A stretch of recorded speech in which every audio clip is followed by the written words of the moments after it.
Breaking the gray.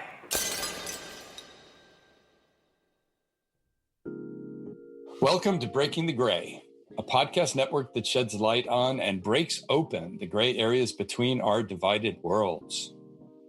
Our goal when we created this was that our audience could learn something new, that they could apply to their life today. We unfurled new, unheard perspectives on some of the world's most radical trends, new thinking, and amazing innovations. And Paul, I'm going to guarantee one thing, is that our audience's minds are going to be blown wide open. Well, Russ, that makes us the audio activists for new voices and real conversations with experts on a whole bunch of areas like health, culture, science, politics, entertainment, and beliefs that you, Russ, and our audience cannot imagine. And you know what that means, Paul? What? To be influencing our audience's perspective, and hell, you know what? They might even live a little longer as well. Damn. I'm Russ Eisenman. And I'm Paul Wood. And this is our podcast series, Rebel Scientist, where we will talk with scientist and biohacker Sarah Turner. Sarah's the best. She is. We love Sarah. We do. And we learned so much about our bodies from Sarah. So will you.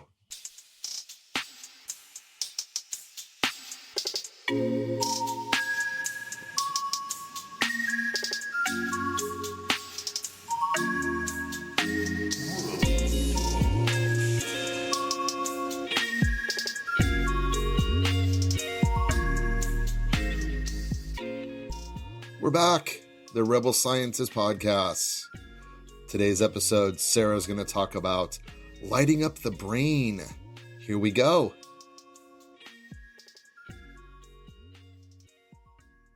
Sarah, welcome back. We are back for another episode of our favorite topic of biohacking with our favorite rebel scientist, Sarah Turner. How are you today? How's everything going in Europe with you?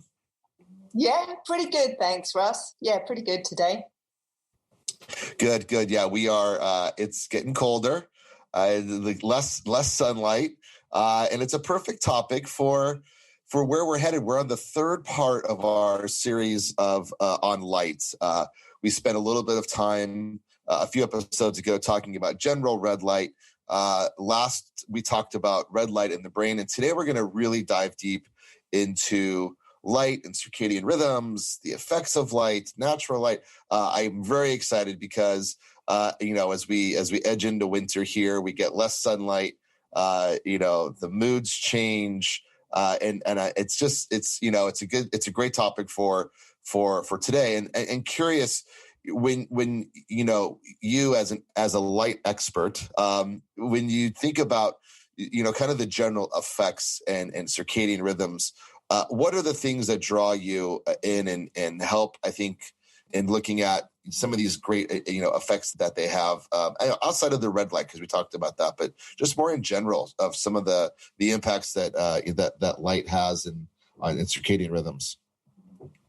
Yeah, well, this is such a great topic because really it's about nature, and harmonizing with nature, because when it comes down to it, we are in these bodies that have evolved over a couple of 100,000 years, and we've only had artificial light for a couple of 100 years. And so really we're in bodies that are totally designed to be outside and to react to natural light. So now how do we kind of make those adjustments of these really caveman bodies that we have living in this kind of modern tech world? So I think the thing that we can talk about the most today, Russ, is how do we utilize the natural light we have, and how do we hack the artificial lights that we all have to deal with too?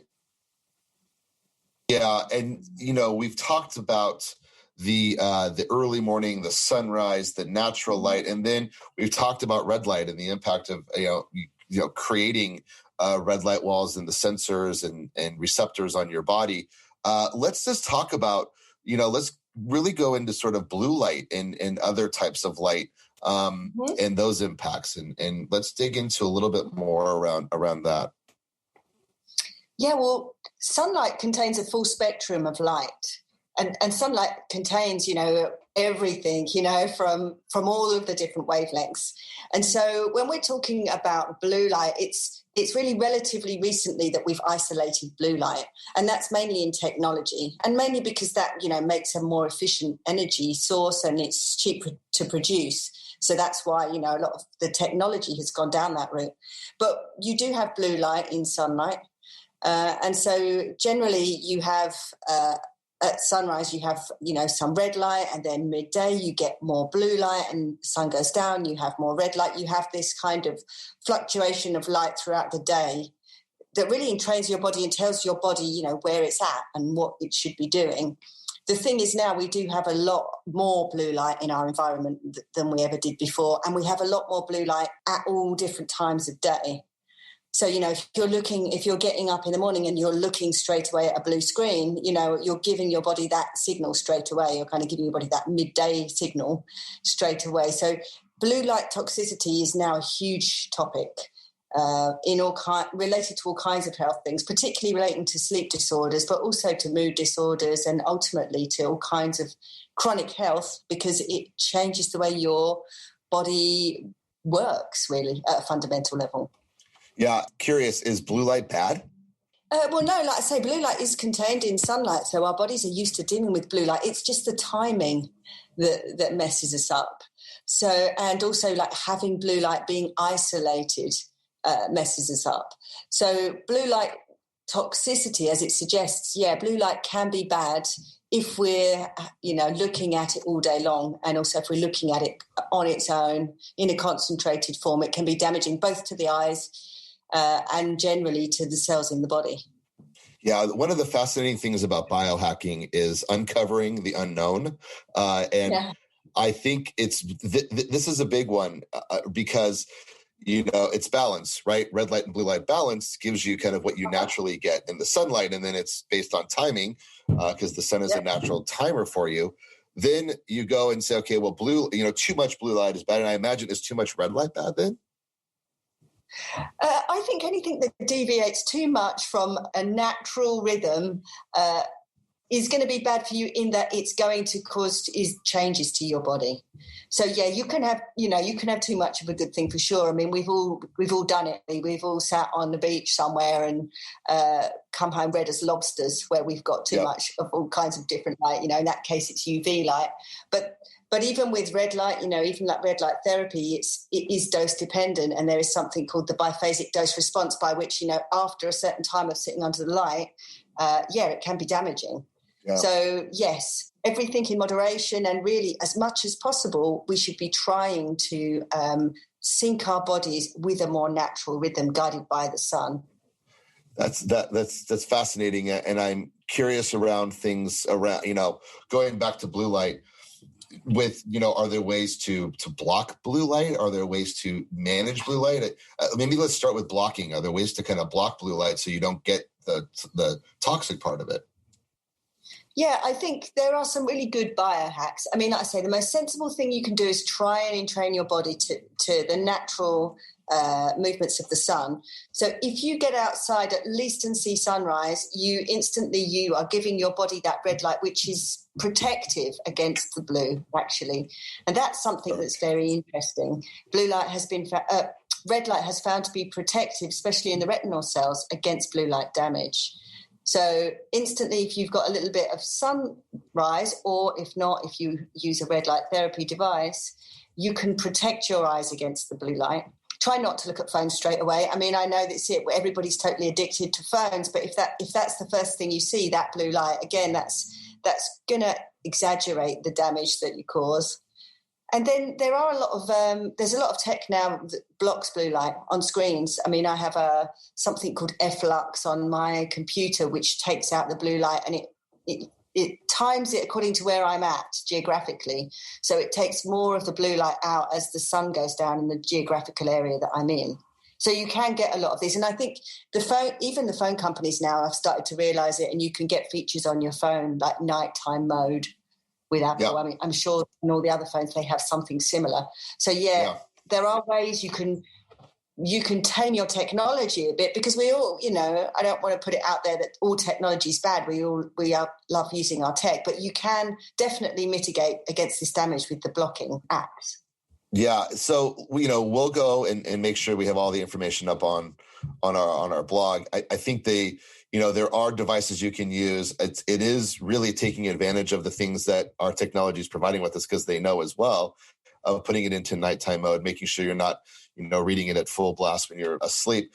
I think with this comes something you brought up, which is circadian rhythms. And I think let's define it. Like what is a circadian rhythm for us, dummies out here in the world?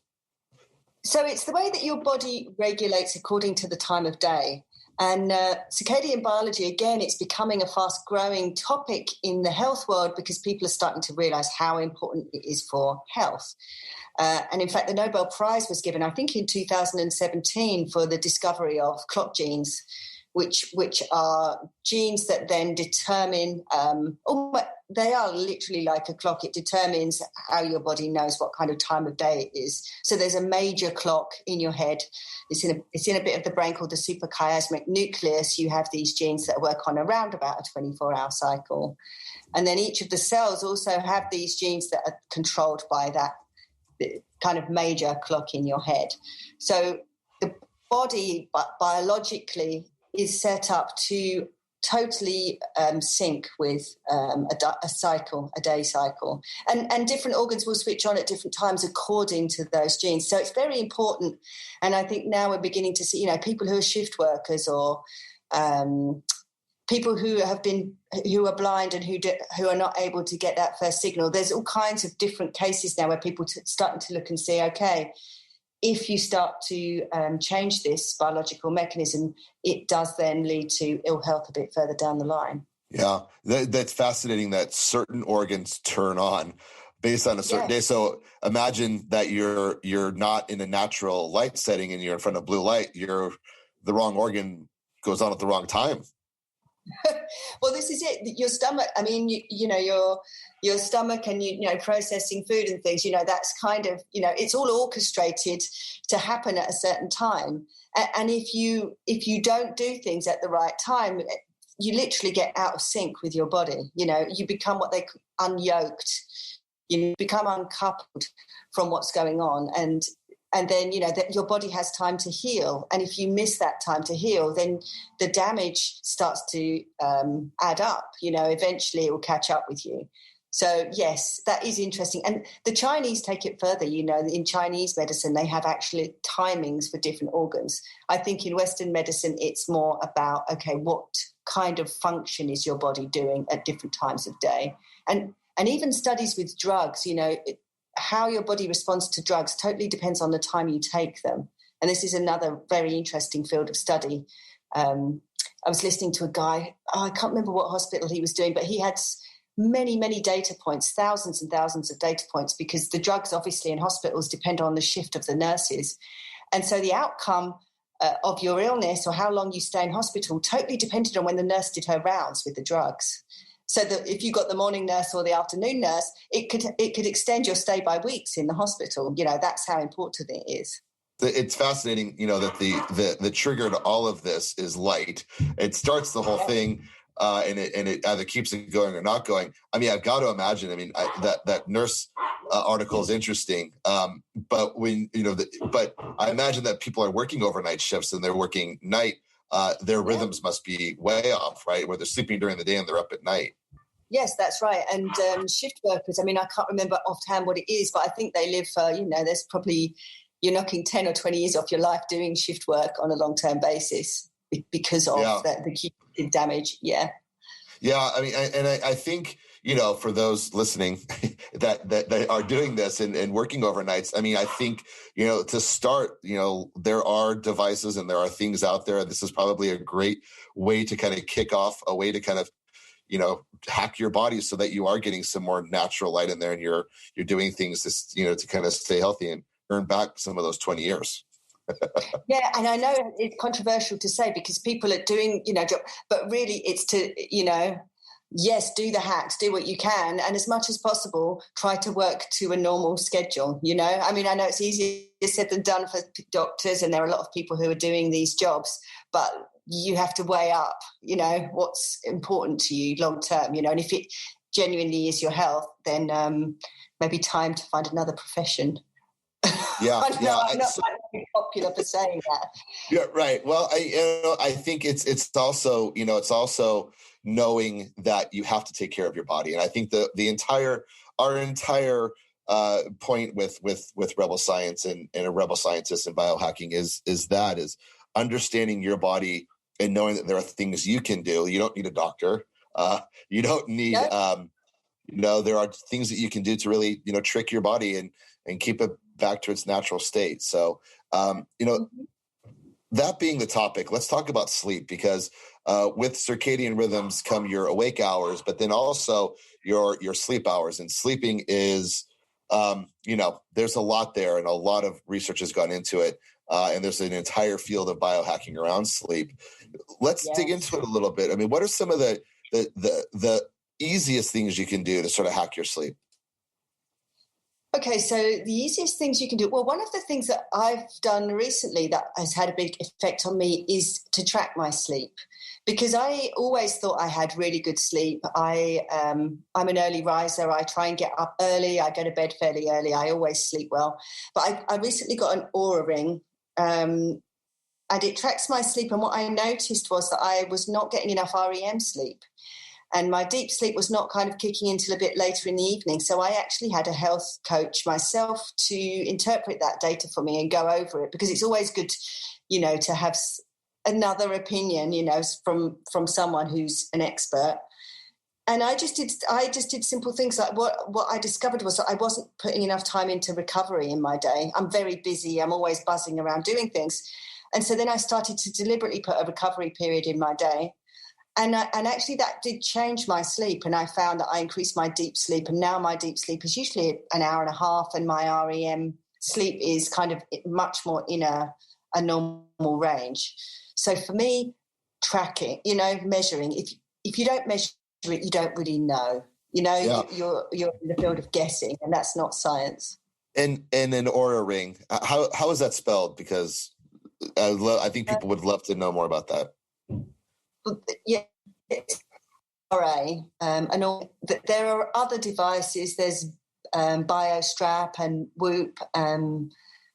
I think probably the Apple Watch, things like that do track it as well. But I like this Oura Ring because it is the ring that you have on your finger, and the sleep metrics are very good, and you can monitor what you're doing. It also looks at heart rate variability while you sleep, which is also cool, and temperature and heart rate. So you get like a good range of metrics. Yeah, but I think, and the Wi-Fi monsters got us there. It's AURA. Is that how you spell it? OURA. OURA. Okay, we'll put all that up as well on our blog.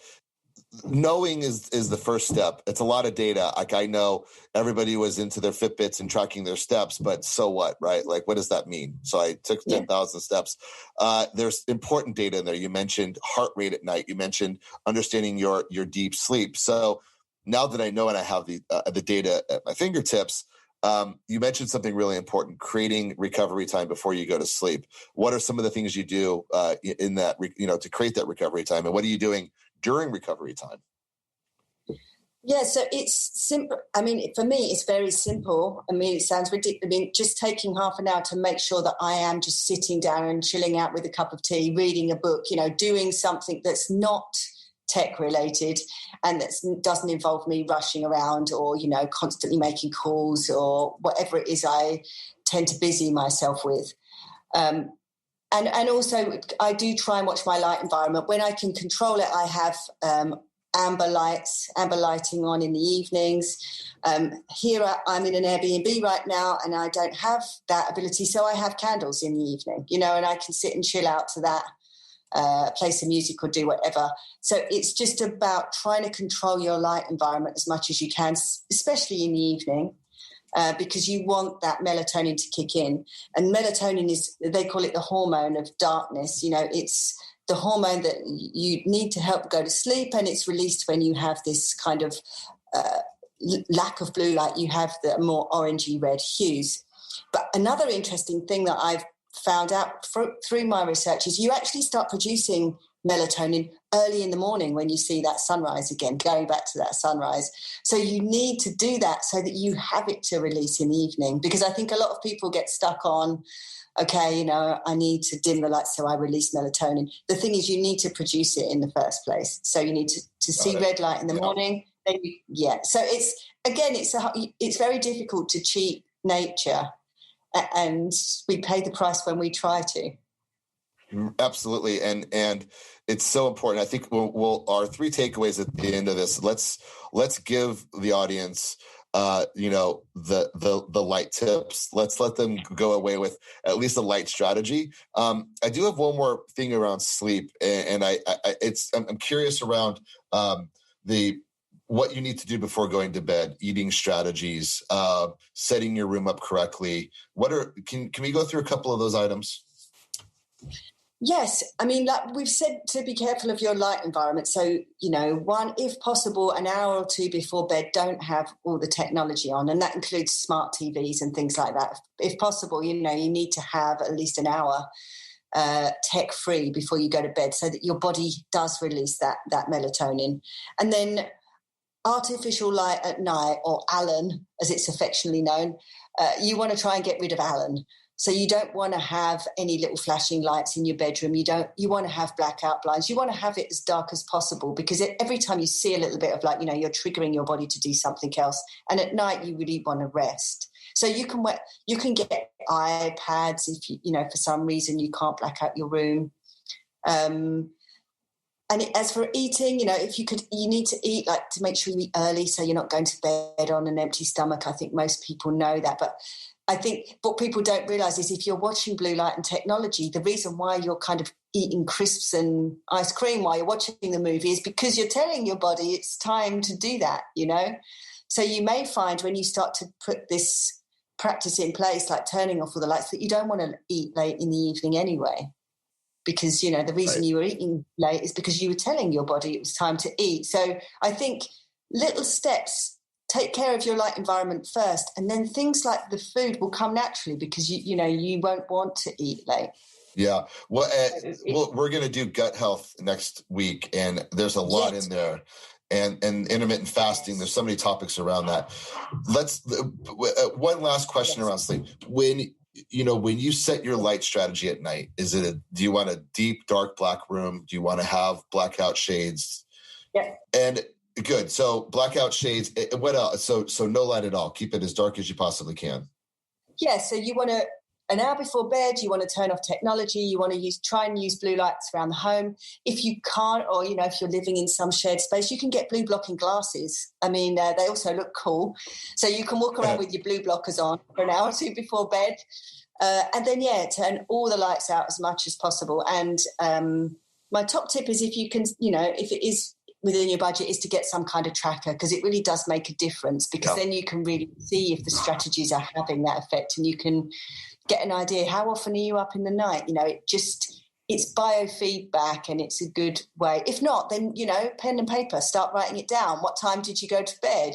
How did you feel the next day? There are different ways to track. You can do the low-tech way also. It doesn't have to be some expensive biohack gadget. That's right. And I think that's the important part of this, of biohacking, is that you don't need thousands of dollars to get going. There are simple things, right? Yep. Yes. It's so simple. Keep going, Sarah. I want to wrap up here, but keep going. I want to let you finish. No, that's it. I was going to say it is very simple. And again, sometimes it seems too simple, just follow the sunrise, get outside, make sure you have light in your day, turn the lights out at night.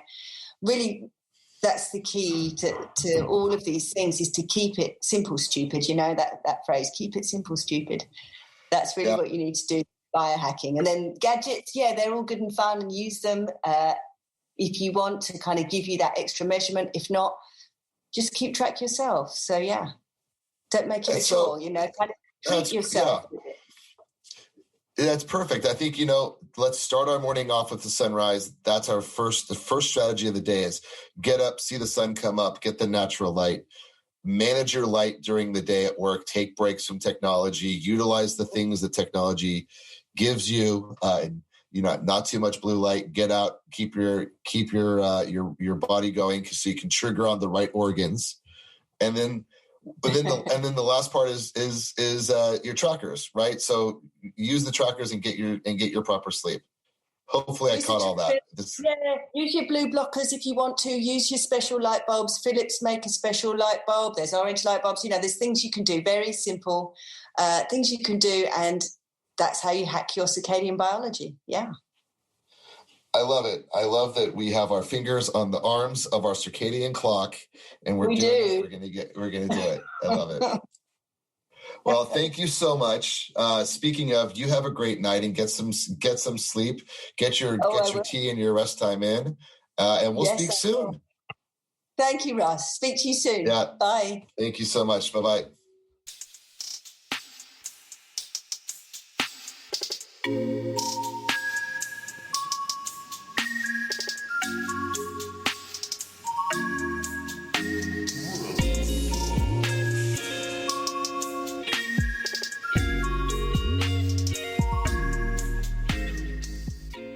The Rebel Scientist Podcast is a Breaking the Gray production, created by Russ Eisenman and Paul Wood, hosted by Sarah Turner, music and sound editing by Logan Shea. For more information and other fantastic podcasts, visit breakingthegray.com. That's gray with an E, breakingthegray.com.